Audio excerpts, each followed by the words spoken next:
Alors bonjour Eric Laplace, vous êtes président de l'Amix et on est d'ailleurs sur le stand de l'Amix, ça tombe bien. Déjà l'Amix, qu'est-ce que c'est? Bonjour, alors quelques mots pour vous présenter l'Amix.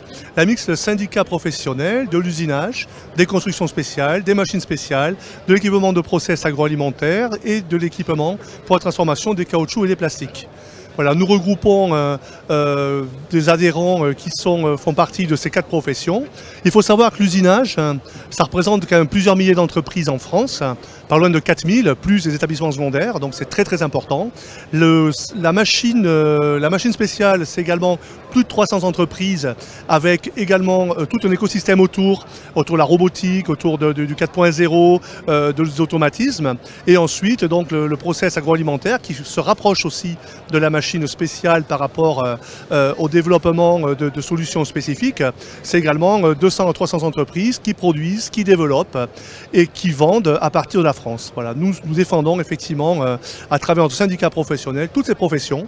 Et défendre les entreprises, ce n'est pas uniquement représenter la profession auprès du pouvoir public, qui est notre rôle, je dirais, régalien, c'est surtout apporter des solutions, résoudre des problèmes, s'adapter, comment dire, au contexte évolutif de l'économie, de la géopolitique, du droit, de l'Europe, d'un tout un certain nombre de thématiques. Au-delà de ça, il y a également les thématiques techniques, l'irruption du 4.0 notamment, sur lequel on a beaucoup travaillé, et également un point très important, la formation, car quand vous posez la question à nos adhérents, quel est votre problème principal? Eh bien la réponse est toujours le manque de compétences.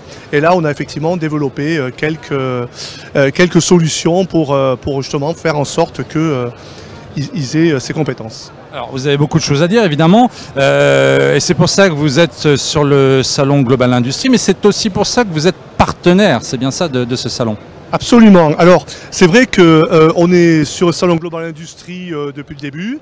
Même avant, nous avions effectivement sur notre salon cette envie de vouloir fédérer et rassembler les entreprises de l'usinage. Dès 2009, on a créé le village usinage machine spéciale qui regroupe l'ensemble des usineurs autour de notre stand. Et ça permet comme ça effectivement d'avoir un effet de synergie. Et lorsque les acheteurs viennent sur le salon pour trouver de nouveaux fournisseurs, ils ont un panel de l'ensemble de la profession autour de notre stand, avec chacun ses spécificités, ce qui permet effectivement d'avoir une relation gagnant-gagnant. D'une part, l'effet de masse crée toujours l'appel, et de notre côté, l'acheteur ne perd pas son temps. Il a sur un périmètre l'usineur qui fait la toute petite pièce de quelques millimètres, jusqu'à celui qui va faire la pièce énorme de plusieurs dizaines de mètres. Voilà. On a cette spécificité-là, et on a voulu toujours, côté Amix, être présent sur le salon pour justement défendre tous ces aspects de la profession. Et puis évidemment suivre l'innovation. Absolument. Alors, l'innovation pour nous c'est très très important. On a travaillé énormément sur le 4.0 en étant partenaire de l'Institut Mines Télécom notamment par rapport au déploiement des formations dans ce domaine-là, mais également en proposant effectivement des compagnons de spec, c'est-à-dire en fait le principe de faire communiquer des machines entre elles, sur des machines spéciales. Ça c'est très important pour nous et la profession doit s'engager par rapport à ça, doit investir de manière à ce que cela simplifie la vie de tous nos adhérents. Voilà, en ayant des programmes effectivement qui permettent que les machines intelligentes communiquent entre elles, et ça c'est la première marche justement du 4.0. Alors, il y a aussi une marche pour y arriver, c'est d'avoir à la fois les compétences et les hommes, et c'est ce qui pêche visiblement aujourd'hui. Voilà. Alors qu'est-ce qu'on fait? Je vous coupe, qu'est-ce qu'on fait? Alors, l'Amix, effectivement, s'est rapproché de centres de formation et a travaillé en partenariat donc, avec certains centres qui ont développé des solutions à la fois digitales de manière à pouvoir utiliser toutes les techniques pédagogiques afin de pouvoir toucher les étudiants où qu'ils soient, mais également de venir aussi sur les plateformes pour être formés sur les machines directement, donc c'est des formations dites hybrides, et ces projets-là, donc notamment en Seine-et-Marne, ont fait l'objet de financements européens. Donc voilà, c'est quand même quelque chose de très important parce que cela montre qu'effectivement on est capable de faire ruisseler, je dirais, de l'Europe vers les entreprises très locales des fonds, des ressources, de manière à pouvoir faire en sorte que les entreprises puissent trouver des compétences qui leur manquent tant aujourd'hui. Alors, quelles sont les formations qui sont proposées aujourd'hui en en usinage, hein, les débouchés. Et d'ailleurs, je crois que vous avez des actions particulières hein, sur GI Avenir. Hein. Oui, voilà, justement, on a le stand GI Avenir avec une personne qui est ici et donc qui va, comment dire, accueillir les jeunes qui souhaitent se former au métier de l'usinage. Et ces actions-là, c'est pour les métiers qui sont bien spécifiques. Il y a d'une part la programmation des machines, qui reste quand même un point important. La programmation s'acquiert effectivement avec l'expérience, avec des outils, avec de la pratique. Donc la possibilité de la plateforme numérique fait qu'on peut effectivement faire du programme le soir, je dirais, pendant son homework, hein, voilà, pour bien parler français. Et ensuite, pouvoir appliquer effectivement ces stratégies d'usinage directement sur les centres dans la journée. Et voir effectivement comment on peut optimiser une production.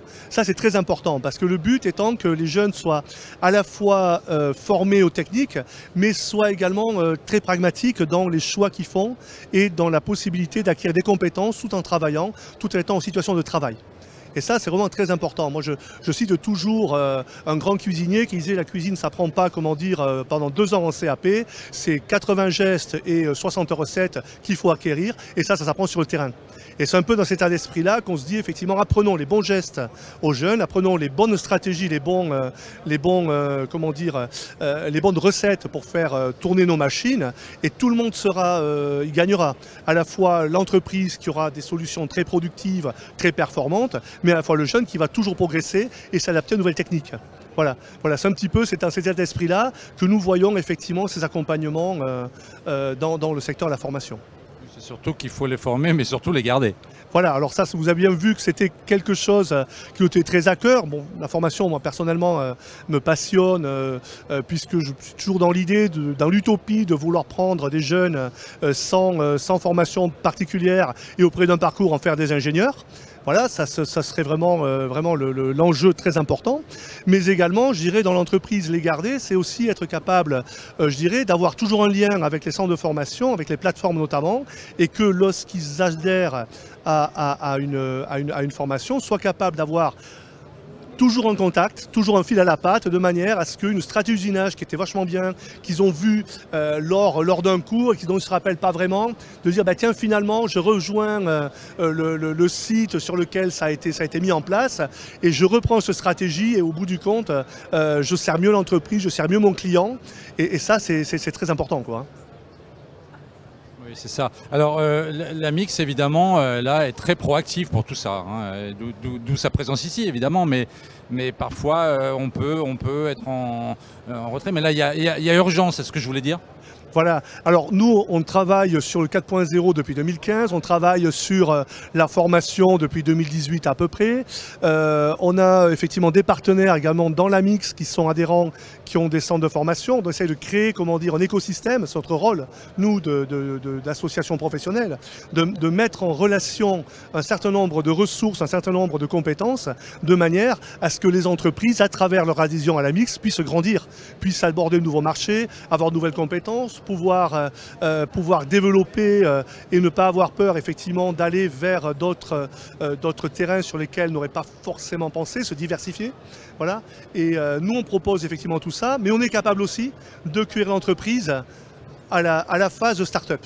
On a un forfait start-up TPE qui permet de rentrer vraiment au tout début de l'aventure industrielle. Et nous, notre but, c'est d'accompagner ces entreprises-là à grandir en leur amenant des financements, en leur amenant du savoir-faire, du juridique, du réseau. Très important le réseau aujourd'hui, les mettre dans un écosystème et faire en sorte que ces sociétés-là, dans quelques années, ce soit des futurs de start-up passés à peut-être licorne. Hein, après tout, il faut rêver.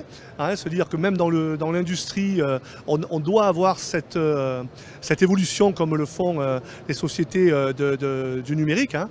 Voilà, donc c'est aussi notre ambition d'être là à côté de toutes ces entreprises, qu'elles soient installées ou qu'elles soient en phase de devenir.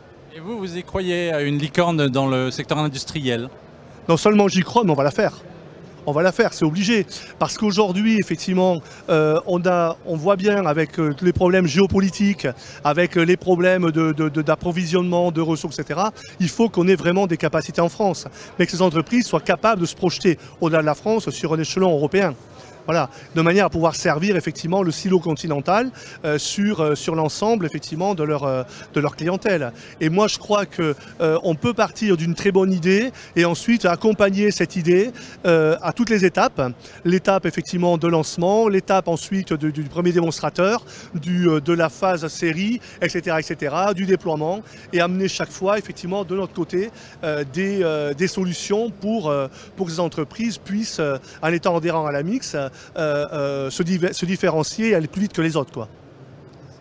Dans ces métiers que regroupe la MIX, parce qu'il y en a beaucoup, on le voit d'ailleurs sur vos panneaux, usinage, mécanique industrielle, équipement, procédés industriels, constructeur de machines spéciales, machines pour le caoutchouc et les plastiques, où est-ce que c'est tendu vraiment? Parce qu'on parle beaucoup de pénurie, on en a parlé là, c'est encore plus tendu qu'avant.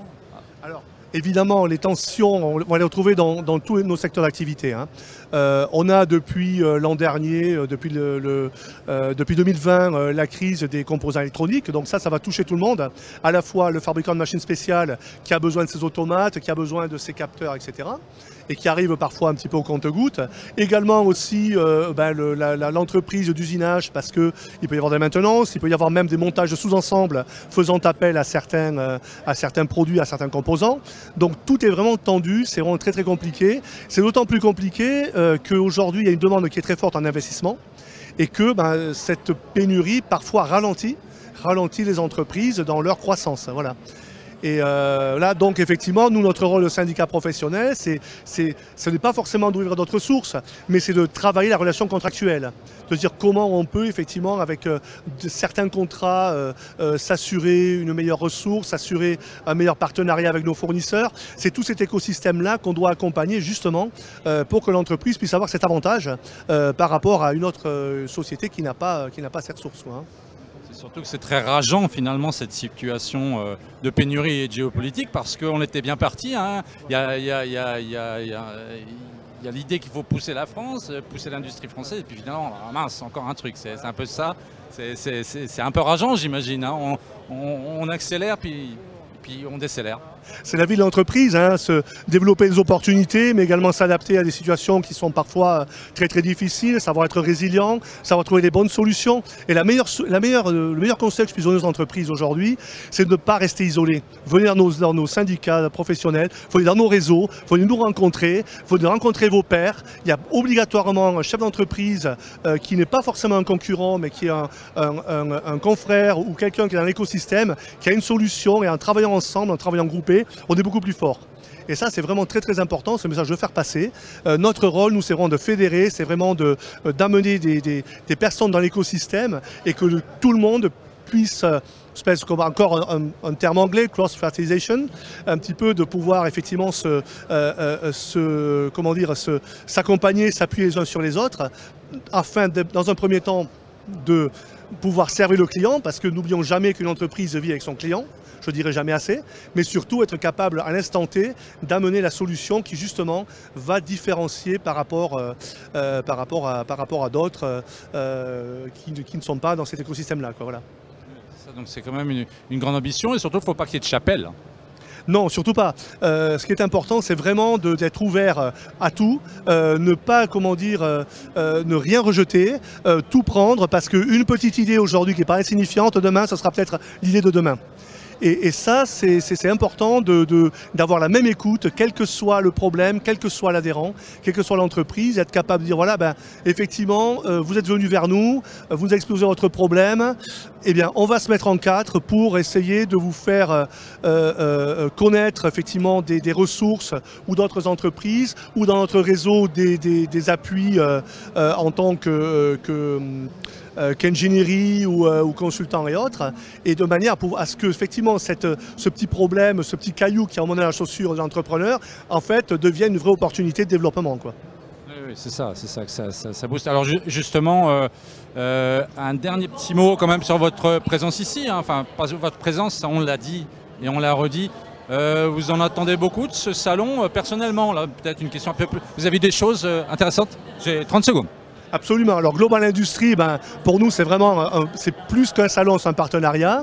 Et surtout, c'est de pouvoir avoir sur un espace, je dirais, relativement réduit, l'ensemble de toutes les composantes de l'industrie. Et ça, c'est un énorme progrès qui a été fait par rapport par rapport au passé. Nous, on croit beaucoup à ça. Et non, on est vraiment heureux d'être présents tous les ans sur le Salon Global Industrie, de pouvoir promouvoir nos métiers, de pouvoir réseauter, de pouvoir découvrir de nouvelles choses. Et moi-même, je vais me promener cet après-midi dans les allées pour voir ce qu'il y a de nouveau et puis d'avoir des idées aussi pour mon entreprise. Très bien, merci Eric Laplace, merci beaucoup, merci.